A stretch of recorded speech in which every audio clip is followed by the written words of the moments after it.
Much like Chris, this isn't my first rendition, and I heard a fabulous saying the other day whilst I was listening to a book by Dale Carnegie on public speaking, one of the best ones. He said you give there's three talks when you start doing public speaking: the one you wrote, the one you give, and then the one you remember on the way home in the car. So I don't know what rendition you're going to get yet, but we'll find out along the way. So I want to start by doing a little bit of an exercise if you're all willing and able. So I'd like you to put whatever you've got on your laps on the floor, and kind of hands again so they're free. And then I'd like to invite you, unless you're evaluating me, then by all means continue to take notes. Place your left hand on your belly and your right on your chest. Now just take a moment to notice where you're breathing. Is that your chest or is that your belly? I'll give you a couple of seconds to do that. Now, notice the pace of that breathing. Is it fast or is it slow? Are we breathing through our nose or through our mouth? Now you can all come back to the room. So what we did there, we took a couple of seconds to become consciously aware of how we breathe. Because whether we like it or not, that thing that sustains us up until this point and for the rest of our life, we do every day, and it affects how we feel every moment of every day.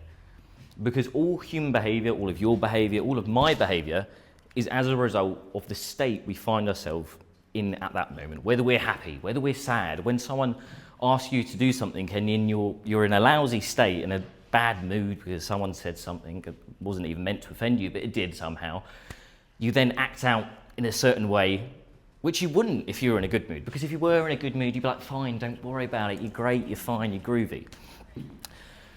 But this affects how we feel and think every single second of every single day. Now, we take 634 million breaths during our life. That's 21,000 a day and 15 a minute, give or take, obviously depending on how quickly or fast you breathe. Now, I like to use the analogy of the breath is like the accelerator and the brake pedal of our nervous system. Now, our nervous system is that thing that makes our heart beat, that thing that digests our food, that adjusts our eyes when we see something. All of these automatic processes that we don't even think about, they just happen. Now, our autonomic nervous system has two branches, the brake and the accelerator. They're two fancy words, the sympathetic nervous system and the parasympathetic nervous system. They're backwards, so forget them because it always confuses me. So we have rest and digest. Think back to Christmas when you had a big meal, you had your turkey, your stuffing, your Brussels sprouts if you're that way inclined, and you're sitting there on the sofa just completely vegetated, unable to move, ready to go to sleep. Now that's that rest and digest, and the other part of that is recover. Our body recovers and rejuvenates during that process. But then we have the other side of the autonomic nervous system, which I think we're all a little bit more familiar with, unfortunately, that flight or fight response. Now, that's the rabbit in the headlight, the deer that's just been attacked by a wild animal, the avocado you're just about to chomp into, and you see the animal shaking and just wired. And we process 74 gigabytes of information every single day. Now, that's the equivalent of 16 movies. Has anyone here watched 16 movies in one day? No, didn't think so. Do better. Or 200,000 books. 200,000 books in one day. Think about that. That's what's being thrown at you every single second of every single day. And we wonder why we're stressed. We wonder why we're shaking like that deer in the headlights. And it doesn't have to be that way. The art isn't in not getting triggered, because we're going to be triggered. Someone's going to say something that's going to offend us, that's going to upset us. We're going to be doing one thing and then get a phone call, and then there's going to be an email, and then your partner's going to want something and your child's having a tantrum, and we find ourselves stressed. But we can press the brake of our nervous system by slowing our rate of respiration. Again, coming back to the accelerator and the brake, if we want to upregulate, if we want to become more alert, more energized, we can breathe quicker. I don't know if anyone's ever had an asthma attack or seen an asthma attack. That's when it gets a little bit too far down the kind of energy side. You start feeling dizzy, you start feeling sick, you get pins and needles in your hands. Whereas when you breathe slowly, like we did in the beginning, how did most of you feel? Anxious? Stressed? No. I imagine, at least, that you felt pretty relaxed. Now, we can practice this throughout our day, in the car, on the train, sitting in a chair, listening to a speech, whilst we're giving a speech, because, God, this is one thing I struggle with. It's talking too fast, and then I end up speaking like this, and no one can hear me. So giving yourself that pause, and again, it gives it the weight to the speech, that importance.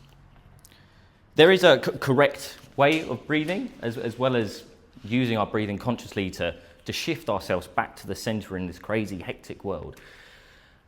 There is box breathing. So box breathing is, again, you can practice it on the train, in the car, listening to music. It's a 4 count. And we can all count, and we can all breathe. So you go in, 2, 3, 4, hold, 2, 3, 4, out, 2, 3, 4, hold, 2, 3, 4. And what this also does is it occupies our conscious mind. So when our thoughts are going crazy and spiraling and cascading as they do so often, by counting, we're occupying that conscious mind. Almost like counting sheep when you're trying to go to sleep. And we're telling our nervous system that you're okay, that you're safe. And then that physiological response of slowing your heart rate brings you back into regulation. The ideal rate of respiration is 5 breaths per minute. Again, count in for 5, count out for 5. And the correct way to breathe, because there is a correct way, which I mentioned earlier, and I'm going to circle back to, is through your nose. Your nose filters, dehumidifies, and also releases nitric oxide, which dilates the blood vessels in your nose, meaning you uptake oxygen more efficiently, meaning you breathe less, which means your heart rate comes down, and you go back into that rest and digest. Now I'm going to wrap this up because I didn't do this properly in terms of timing, but the reason I'm doing this speech again is because I'm going to be running some breathwork workshops where we're going to go through some Wim Hof style things, so that's more the upregulation and learning how that can benefit your day. This can give you guys some tools that you can use in your daily life, so enjoy.